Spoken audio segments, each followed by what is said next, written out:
alasan mendasar perpecahan itu sih simple.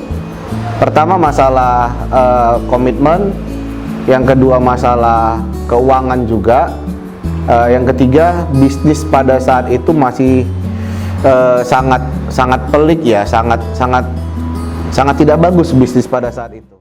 Halo, saya Nino, saya pemilik bisnis Serayu The Coffee Landmark yang berada di Jalan C Serayu nomor 85, kemudian juga ada di Jalan Tuasan nomor 75 serta di Kota Pematang Siantar, tepatnya di Jalan Seram nomor 1.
Serayu Kopi itu sebenarnya bisnisnya bisnis baru ya, dengan nama Serayu.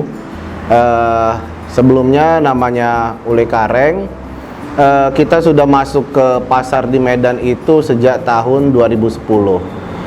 Tapi bisnis yang benar-benar saya jalani itu start pada tahun 2013, karena di 2010 sampai 2013 Ule Kareng itu didirikan oleh satu orang teman, dan di 2013 kita bergabung dalam satu perusahaan membesarkan nama Ule Kareng tadi. Ada 4 orang pada saat itu bergabung pertama kali di 2013. Nah, Serayu Kopi sendiri itu muncul pada tahun 2018 ketika kita mengganti nama Ule Kareng menjadi Serayu Kopi. Kenapa masih bisa bertahan sih? Sebenarnya simple. Bisnisnya masih bagus, bisnisnya masih menjanjikan, bisnisnya masih sangat prospek. Tinggal bagaimana cara kita untuk lebih kreatif, lebih inovatif lagi, dan kita harus bisa lebih paham maunya konsumen itu seperti apa. Nah, saya mau cerita sedikit nih. Ule Kareng itu berdiri di Kedai Kopi Ule Kareng itu berdiri di tahun 2010. Di tahun 2013 namanya berubah menjadi Grand Kedai Kopi Ule Kareng dan Gayo, karena memang ada skala bisnisnya berubah, skala bisnisnya menjadi lebih besar.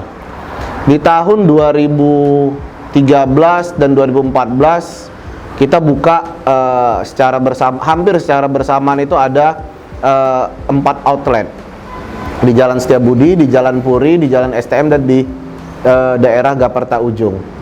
Nah, pada tahun 2018 bisnisnya ini mengalami penurunan. Kopi Saring tadi mengalami penurunan pasar, dan akhirnya menyisakan satu outlet yang berada di Jalan C Serayu.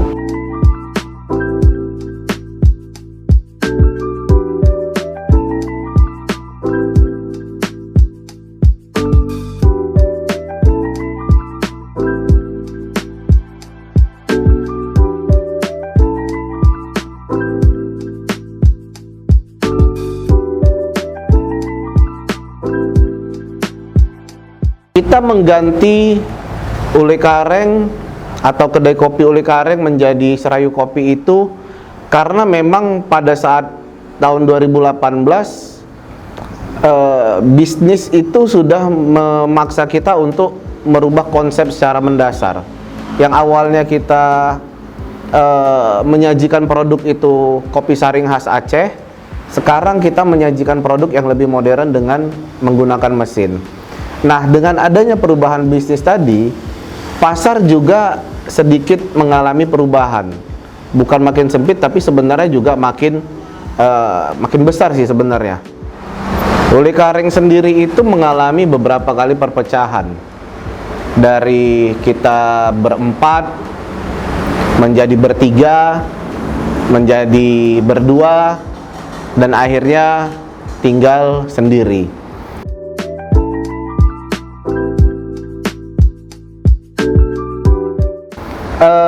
Alasan mendasar perpecahan itu sih simple.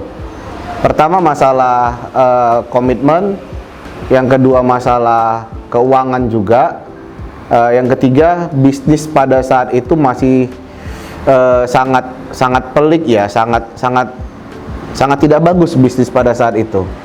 Nah, jadi berubah menjadi Serayu Kopi sih sebenarnya perkara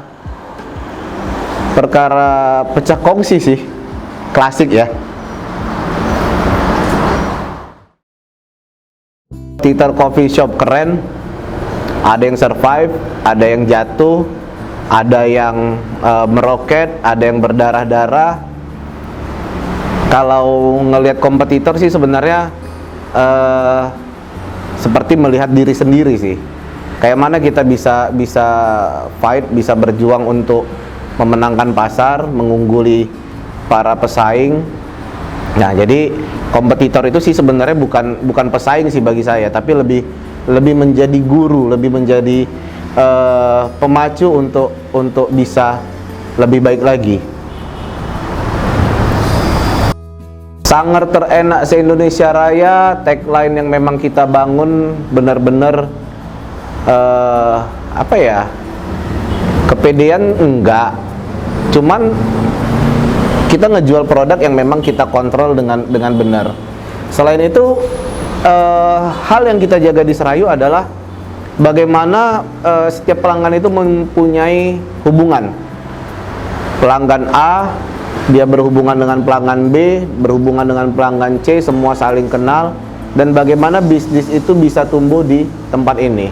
Jadi kita nggak semata-mata jual produk, tapi kita lebih ngejual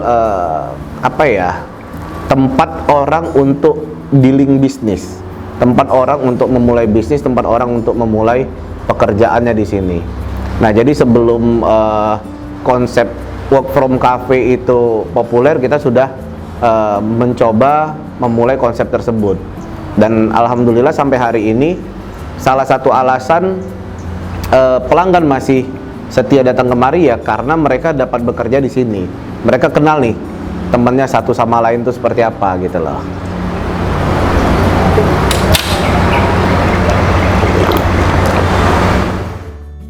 UKM menurut saya adalah usaha yang memang modalnya kecil, modalnya terbatas, dengan segala kesempitan, dengan segala tantangan yang kita hadapin. Kemudian juga UMKM ini sebenarnya kalau menurut saya pribadi adalah sektor yang memang harus benar-benar mendapat perhatian khusus. Kenapa? Karena sangat banyak pelakunya. Jadi kalau satu UKM, satu kafe itu punya minimal 10 karyawan. 10 karyawan ini punya beberapa orang yang dia tanggung. Nah, bayangin kalau kita di Indonesia atau di Medan punya ribuan UMKM, berapa banyak orang yang terdampak dari bisnis yang ada. Dan kita ngebangun heritage sebagai sebuah The Coffee Landmark. Nah, heritage yang kita bangun adalah The Coffee Landmark. Kayak mana orang mau ngopi ke Medan, ingatnya di sini. Orang mau ngopi di Siantar, ngopinya enak, ngopinya bener, piginya ke Serayu Kopi yang ada di kota Siantar.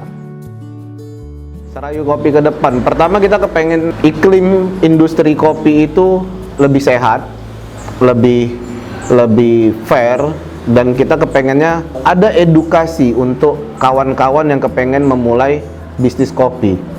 Bagaimana kawan-kawan itu bisa berbisnis itu dengan benar, jangan berbisnisnya itu coba-coba atau ikut-ikutan. Nah, itu bakalan memperkeruh iklim bisnis secara keseluruhan. Nah, yang kedua ya harapan kita tetap Serayu Kopi ini akan menjadi satu outlet ataupun satu bisnis yang memang dikenal seterusnya bahwa orang datang ke Medan itu harus ngopinya di Serayu Kopi. Bagaimana Serayu Kopi ini bisa menjadi sebuah trademark kota Medan. Lu nggak ngopi di Serayu Kopi, lu nggak datang ke Medan. Sama kayak nggak datang ke Ucok Durian, belum datang ke Medan gitu. Lihat kompetitor sih sebenarnya seperti melihat diri sendiri sih. Kayak mana kita bisa fight, bisa berjuang untuk memenangkan pasar, mengungguli para pesaing. Nah, jadi kompetitor itu sih sebenarnya bukan pesaing sih bagi saya, tapi lebih menjadi guru, lebih menjadi pemacu untuk bisa lebih baik lagi.